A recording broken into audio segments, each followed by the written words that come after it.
할렐루야. 2021년 1월 13일 수요 예배 우리 살아계신 하나님 앞에 예배드리도록 하겠습니다. 우리 먼저 사도신경으로 우리의 신앙을 살아계신 하나님께 고백하겠습니다.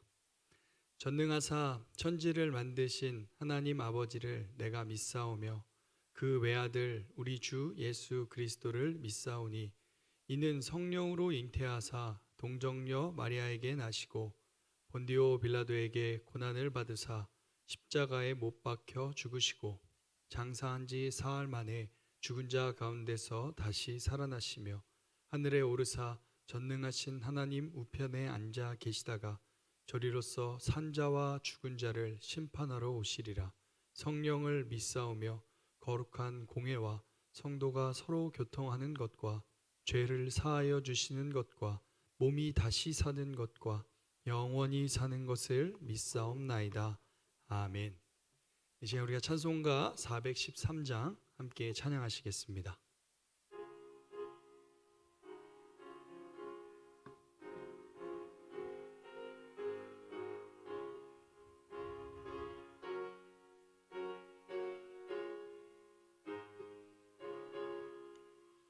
내 평생에 가는 길 순탄하여 늘 잔잔한 강 같은지 큰 풍파로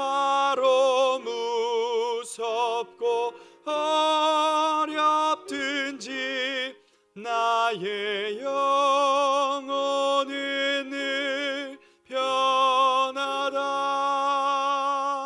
내 영혼 평안해. 내 영혼 평안해. 저마 귀는 우리를 삼키려고 입 벌리고 달려와도 주 예수는 우리의 대장 되니 끝내 싸워서 이기리라. 내 영혼 평안해. 내 영혼 평안해. 내 지은 죄 주홍빛 같더라도 주 예수께 다 아뢰면 그 십자가 피로써 다시 쓰사 흰 눈보다 더 정하리라. 내 영혼 평안해. 내 영혼 평안해. 저 공중에 구름이 일어나며 큰 나팔이 울릴 때에 주 오셔서 세상을 심판해도 나의 영혼은 겁없으리. 내 영혼 평안해. 내 영혼 평안해. 아멘. 오늘 함께 은혜 받으실 하나님의 말씀은 전도서 7장 13절부터 14절까지의 말씀입니다. 전도서 7장 13절부터 14절까지의 말씀입니다. 제가 가진 성경 구약 954페이지에 있습니다. 다 찾으신 줄 알고 제가 봉독해 올리겠습니다. 하나님의 말씀입니다. 하나님께서 행하시는 일을 보라. 하나님께서 굽게 하신 것을 누가 능히 곧게 하겠느냐. 형통한 날에는 기뻐하고 곤고한 날에는 되돌아보아라. 이 두 가지를 하나님이 병행하게 하사 사람이 그의 장래 일을 능히 헤아려 알지 못하게 하셨느니라. 아멘. 네, 사랑하는 성도 여러분, 다들 건강하신가요? 어제는 또 눈이 펑펑 내렸습니다. 눈을 보면 아름답기도 하지만 사실 우리 성도님들이 운전하다가도 차가 미끄러지진 않을까, 또 여러분이 길을 걸어가다가 미끄러지진 않을까 염려가 되기도 합니다. 다들 건강 조심하시고 빙판길 안전하게 그 누구도 다치지 않으시는 우리 진흥교회 모든 성도님들이 되기를 소망합니다. 우리 이 시간 함께 말씀을 나누기 전에 우리 코로나19 시대에 진흥교회 공동체 의식을 위한 이 또한 지나가리라 프로젝트 두 번째 여호수아 1장 9절 말씀 함께 읽도록 하겠습니다. 내가 내게 명령한 것이 아니냐. 강하고 담대하라. 두려워하지 말며 놀라지 말라. 내가 어디로 가든지 내 하나님 여호와가 너와 함께 하느니라 하시니라. 아멘. 이 말씀처럼 주님으로 인해 강하고 담대하게 두려워하거나 놀라지 말고 하나님과 동행하는 2021년이 되기를 소망합니다. 오늘은 하나님의 섭리라는 제목으로 하나님의 말씀을 함께 살펴보고자 합니다. 하나님의 섭리입니다. 여러분 혹시 섭리라는 뜻이 무슨 뜻인지 아시나요? 어떤 한 책에서 섭리를 이렇게 정의합니다. 제가 읽어드릴게요. 섭리란 하나님께서 지혜와 사랑으로 우주에서 발생하는 모든 일들을 돌보시고 이끄시는 통치, 이것을 바로 섭리라고 합니다. 쉽게 한 문장으로 정리하면 하나님이 이 세상에 있는 모든 일을 다스리시는 것을 바로 통치, 곧 섭리라고 말합니다. 여러분은 하나님의 섭리를 믿으십니까? 이 세상의 모든 일이 하나님의 계획과 뜻 안에서 이루어지고 있다는 사실을 믿으십니까? 이 하나님의 섭리를 믿는 삶과 믿지 않는 삶의 차이는 하늘과 땅 차이입니다. 엄청난 차이가 있습니다. 하나님의 존재를 부정하는 이 세상의 많은 사람들은요, 하나님의 섭리 또한 믿지 않습니다. 그래서 자신의 인생은 자기가 어떻게 하냐에 따라 달려있다고 생각해서 최선을 다해서 살아갑니다. 자신의 행복을 위해서, 자신의 어떠한 성공을 위해서 최선을 다해서 살아갑니다. 그런데 최선을 다해서 살아가는 그 가운데 늘 마음에 걱정과 부담과 염려가 있습니다. 왜냐하면 그 모든 일의 결과가 자신에게 달렸기 때문에 쉬지 못하고 평안을 누리지 못하고 늘 최선을 다해서 열심히 살 수밖에 없다는 겁니다. 또한 그 일에 무슨 잘못된 일이 생기거나 결과가 좋지 않으면 자책하고 좌절하는 것이 하나님의 섭리를 믿지 않는 사람의 삶이라는 것입니다. 그러나 하나님의 섭리를 믿는 사람의 삶은 다릅니다. 최선을 다하긴 동일합니다. 동일하게 최선을 다하지만 결과는 주님께 맡겨드립니다. 그래서 어떤 결과가 생기든 그 일에 감사할 수 있게 됩니다. 혹시 내가 원하는 일을 열심히 했지만 실패를 했습니다. 그러나 그 실패 또한 하나님의 계획인 줄 믿고 금방 마음을 다시 여미고 다시 감사를 회복할 수 있는 사람이 바로 하나님의 섭리를 믿는 사람입니다. 그래서 하나님의 섭리를 믿는 삶은 쉼이 있고 평안이 있는 삶인 것입니다. 다시 한번 묻겠습니다. 사랑하는 성도 여러분, 여러분은 정말 하나님의 섭리를 믿으십니까?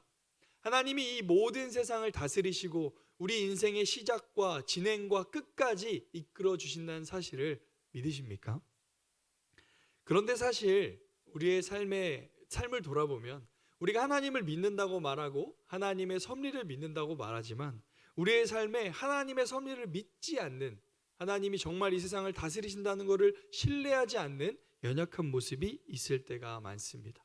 그래서 우리도 하나님을 믿는다고 말하지만 늘 조급해하고 늘 걱정하고 늘 두려워하고 늘 염려합니다. 그래서 조그마한 실수, 내가 원하는 결과가 나오지 않으면 그 일에 좌절하고 절망하는 모습이 우리의 인생에도 있다는 겁니다. 여러분, 정말 우리는 하나님의 섭리를 믿고 살고 있습니까?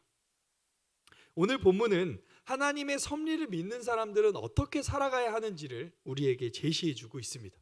오늘 본문을 통해서 우리가 하나님의 섭리를 진정 믿고 있는지 점검해 보고 다시 하나님의 섭리를 신뢰하는 그런 귀한 하루가 되길 소망합니다. 우리 함께 본문 속으로 들어가 보겠습니다. 오늘 첫 번째 13절 말씀 함께 읽겠습니다. 시작. 하나님께서 행하시는 일을 보라. 하나님께서 굽게 하신 것을 누가 능히 곧게 하겠느냐. 아멘.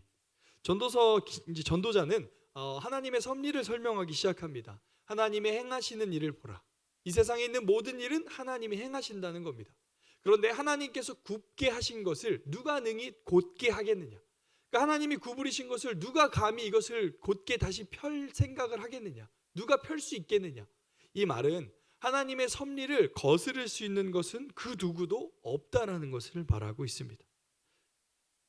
그러면서 다음 절의 전도자는요, 하나님의 섭리를 믿는, 그러니까 하나님의 섭리 속에 살아가는 우리들은 어떻게 살아가야 하는지 그 본문을 제시해 주고 있습니다. 우리 14절 말씀의 앞부분 한번 같이 밑줄치 부분 읽어볼까요? 시작. 형통한 날에는 기뻐하고. 전도자가 말합니다. 하나님의 섭리 속에 살아가는 우리의 인생에는 크게 두 가지의 사건이 있답니다. 첫 번째는 뭐냐면 형통한 날이라고 얘기합니다. 여러분, 형통한 날이라는 말은요, 원어로 번역해 보면 행복한 날, 좋은 일이 있는 날을 의미합니다. 그렇습니다. 우리 인생에는요, 행복한 날과 좋은 날들이 있습니다. 맛있는 음식을 먹을 때 행복하죠. 사랑하는 가족들과 좋은 시간을 보낼 때 행복합니다. 내가 원하던 일, 준비하던 일을 이루게 되었을 때 그 기쁨과 행복함은 이루 말할 수 없습니다. 사랑하는 자녀들이, 사랑하는 가족들이 잘 되는 일을 경험할 때 우리는 같이 행복해합니다.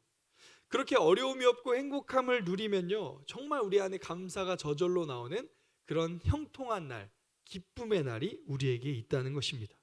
전도자는 말합니다. 그럴 때 어떻게 살아가야 되냐? 기뻐하라 라고 말합니다.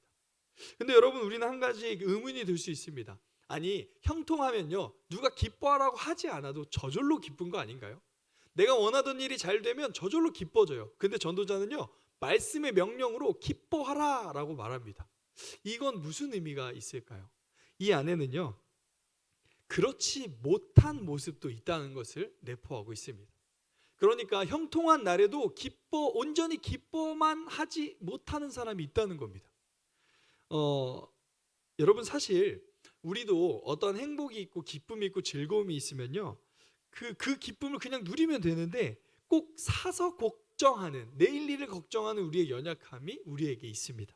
제가 코로나 이전에 우리 청년들과 함께 이제 식당에서 맛있는 밥을 먹게 됐는데요. 막 먹는데 어떤 청년이 막 화를 내는 거예요. 막 짜증을 내는 거예요. 막 짜증을 내면서 밥을 먹는 거예요. 그래서 제가 물어봤습니다. 왜 그래? 밥이 맛이 없나요? 막 청년들한테 제가 질문을 했습니다. 근데 그 청년이 이렇게 얘기하는 거예요. 너무 맛있어서 짜증이 난대요. 굉장히 당황스러웠는데, 근데 막 그렇게 먹더니 그 청년이 밥을 다 먹을 때쯤에 또 짜증을 내는 겁니다. 그래서 제가 물어봤어요. 왜 짜증을 내냐고. 이제 배불러서 짜증낸대요. 약간 장난식으로 했던 얘기지만 사실 우리 안에도 이런 모습이 있습니다. 맛있는 게 앞에 있지만 그 순간은 누리지 못하고요, 다음 있을 내가 배불러졌을 때 그 상황 때문에 화가 나고 짜증나는 경우가 있을 수 있다는 겁니다. 여러분도 혹시 그런 경험 있으신가요? 지금 기쁘고 좋은데 내일 그 기쁨이 사라질까 두려워서 혹시 그 기쁨을 온전히 누리지 못한 적이 있으신가요? 휴일날 쉬고 있는데 이제 내일 휴일이 끝나고 출근해야 된다는 생각 때문에 오늘 휴일을 제대로 누리지 못하고 한숨을 쉬었던 경험이 있으신가요? 아직 일어나지도 않을 두려운 일 때문에 당장 눈앞에 있는 기쁜 일을 온전히 누리지 못하는 모습이 우리 안에 있다는 겁니다. 그런데 오늘 저자는 하나님의 섭리를 정말 여러분이 믿는다면 형통할 때 기뻐하십시오.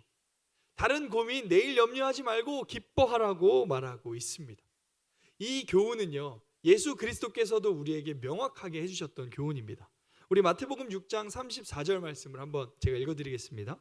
그러므로 내일 일을 위하여 염려하지 말라. 내일 일은 내일이 염려할 것이요 한날의 괴로움은 그날로 족하리라. 예수님께서 우리에게 말씀하신 겁니다. 내일 일을 위해서 염려하지 말래요. 내일 일은 내일이 염려한대요. 그게 무슨 말이냐면 걱정하지 말라는 겁니다. 내일 있을 일, 내일에 대한 두려움과 걱정, 염려를 해서 오늘의 기쁨을 누리지 못하는 어리석은 삶을 살지 말라고 하는 것입니다. 사랑하는 성도 여러분, 여러분 정말 이 세상이 하나님의 섭리 가운데 이루어지고 계심을 믿으십니까? 그렇다면 오늘 여러분이 지금 평안과 기쁨이 있다면 그 기쁨을 마음껏 누리십시오.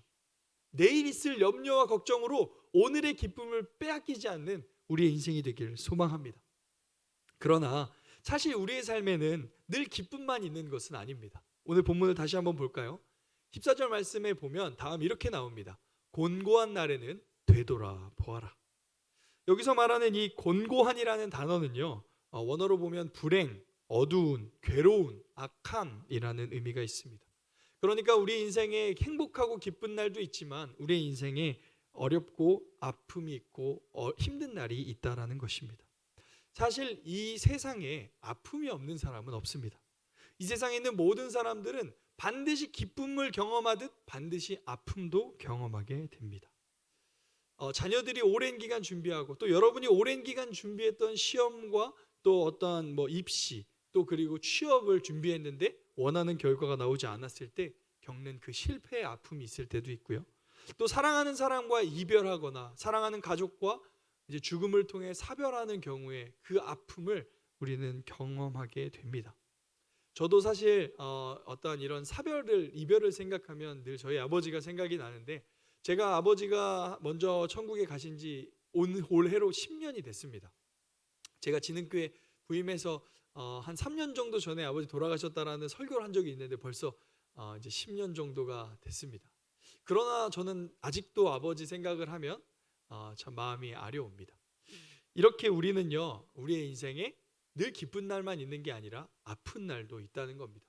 그런데 오늘 전도자는 우리가 그 아픔의 상황에 여전히 하나님의 섭리를 믿는다면 그 아픔을 통해 되돌아보라고 말하고 있습니다. 과거 되돌아보고 오늘 나를 돌아보고 내 가족을 돌아보고 내 삶과 내 상황을 돌아보라고 말하고 있습니다. 결국 정리해보면 전도자가 지금 말하는 것은 여러분이 하나님의 섭리를 정말 믿는다면 기쁨의 때는 그냥 그 자리를 기뻐하시고 혹여나 여러분의 삶에 어려움과 아픔이 있을 때는 그 아픔과 고독을 통해서 나의 삶을 돌아보고 내 이웃을 돌아보는 그런 기회를 삼으라고 말하고 있는 것입니다. 현실을 그대로 받아들이라는 겁니다. 그러면서 전도자는 왜 그래야 하는지를 그 뒤에 14절 하반부에 설명하고 있습니다. 우리 14절 하반부 한번 같이 한번 읽어볼까요? 이 두 가지 이 부분인데요. 우리 함께 읽어보도록 하겠습니다. 시작. 이 두 가지를 하나님이 병행하게 하사 사람이 그의 장래 일을 능히 헤아려 알지 못하게 하셨느니라. 아멘. 말합니다. 전도자가 이렇게 행복한 일과 곤고한 날은 결국에 하나님이 하게 하셨다라는 겁니다. 하나님이 허락하신 일이라는 겁니다. 그러니까 결국에 하나님이 허락하시는 일이니까 힘들 때는 과거를 돌아보고 나의 삶을 돌아보고 기쁠 때는 그 자리를 기뻐하라는 겁니다.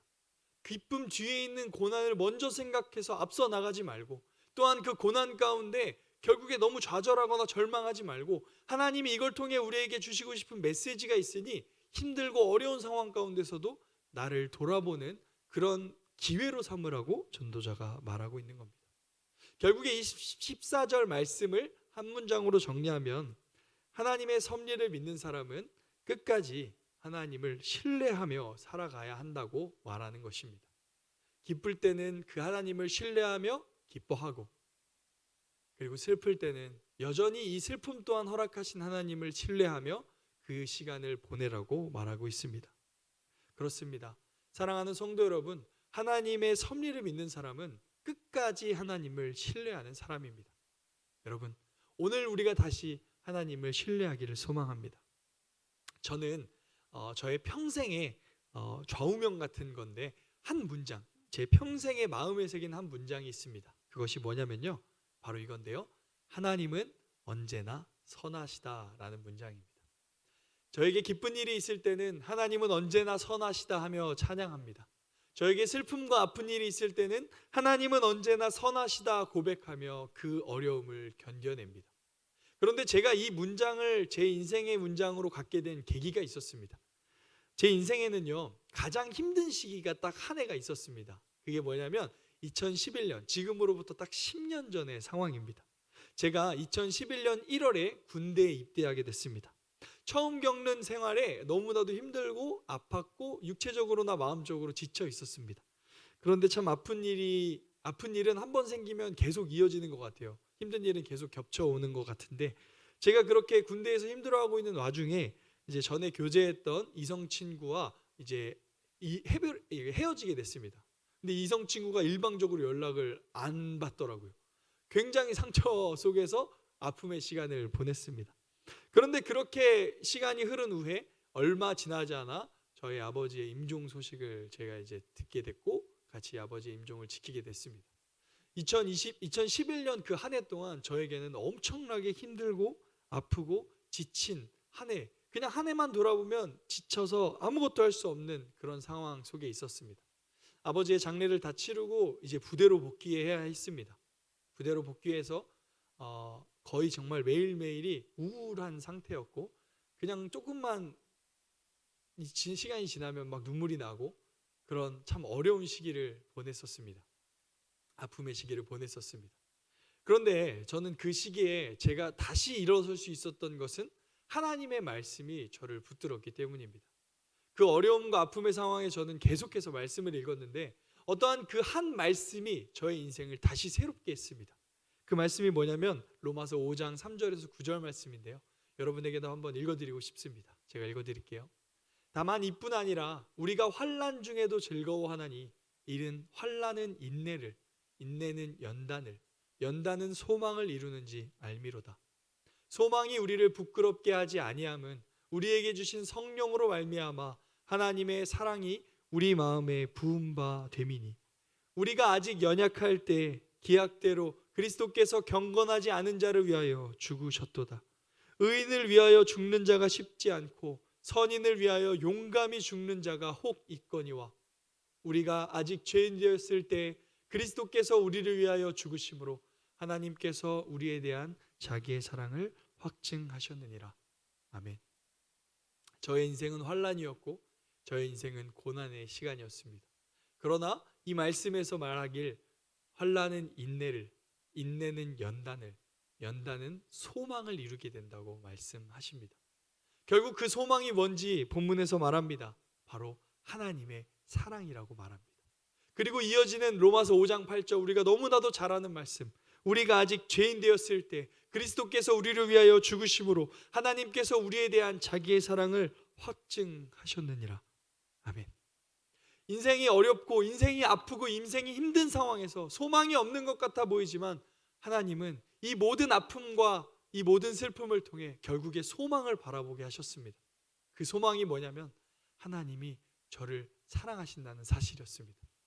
그런데 그 저를 사랑하시는 그 하나님이 이 세상을 통치하시고 다스리시는 하나님의 섭리 가운데 인도하시는 섭리의 하나님이심을 그때 깨닫게 됐습니다. 그때 제가 제 마음에 새긴 문장이 바로 한 문장, 하나님은 언제나 선하시다. 어떤 상황이든 어떤 아픔이든 어떤 고민이든 하나님은 언제나 선하시다. 왜냐하면 그분은 자기 아들 예수 그리스도를 내어주시기까지 나를 사랑하는 분이니까. 자신의 모든 것을 내어주시기까지 나를 사랑하시는 그분이 이 세상을 통치하고 계시니 내 인생은 여전히 안전하다, 내 인생은 여전히 평안하다 라는 고백을 할 수 있었습니다. 사랑하는 성도 여러분, 요즘 여러분의 삶은 어떠십니까? 혹 아픔 가운데, 지침 가운데, 눌림 가운데 살고 계십니까? 여러분, 하나님의 섭리는 단 한 번도 실수 없이 인도되어지고 있습니다. 오늘 여러분에게 주어진 이 하루, 하나님의 사랑의 손길 안에 있음을 기억하십시오. 결국에 여러분의 오늘의 인내와 연단은 소망을 이루게 될 것입니다. 하나님의 사랑을 확증하는 시간이 될 것입니다. 그 하나님을 신뢰하고 그 신뢰함으로 다시 여러분 안에 회복이 있는 오늘이 되길 소망합니다. 혹시 기쁨 가운데 계십니까? 내일 일을 염려하지 마시고 오늘 기뻐하십시오. 하나님은 여러분의 인생을 다시 늘 기쁨으로 인도해 주실 것입니다.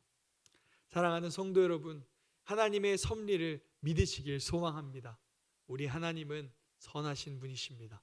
그 선하신 하나님이 오늘 우리의 인생을, 이 나라를, 이 세계를 실수 없이 인도해 가고 계십니다.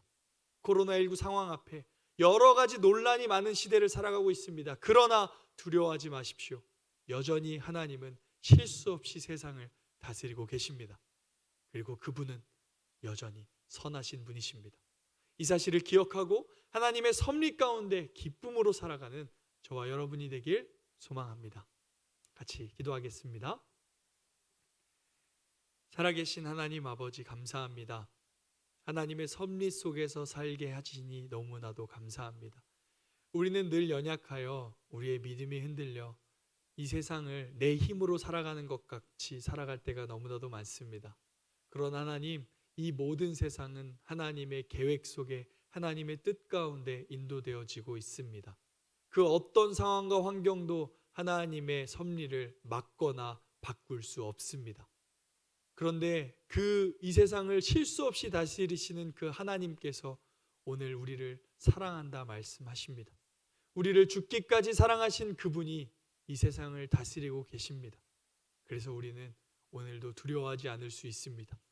그래서 우리는 오늘도 다시 기뻐할 수 있습니다. 사랑하는 하나님, 우리 온 성도님들이 주님의 섭리를 신뢰하고 오늘 하루 평안하게 하여 주시옵소서. 오늘 하루 기뻐하게 하여 주시옵소서. 오늘 하루 하나님과 함께 살아가게 하여 주시옵소서. 이 세상을 실수 없이 인도하시고 언제나 선하신 하나님께 감사드리며 살아계신 예수 그리스도의 이름으로 기도합니다. 아멘. 이 시간 다 같이 주님께서 가르쳐주신 기도로 예배 마치도록 하겠습니다. 하늘에 계신 우리 아버지여, 이름이 거룩히 여김을 받으시오며 나라가 임하옵시며 뜻이 하늘에서 이루어진 것 같이 땅에서도 이루어지이다. 오늘 우리에게 일용할 양식을 주시옵고 우리가 우리에게 죄 지은 자를 사하여 준 것 같이 우리 죄를 사하여 주시옵고 우리를 시험에 들게 하지 마시옵고 다만 악에서 구하시옵소서. 나라와 권세와 영광이 아버지께 영원히 있사옵나이다. 아멘.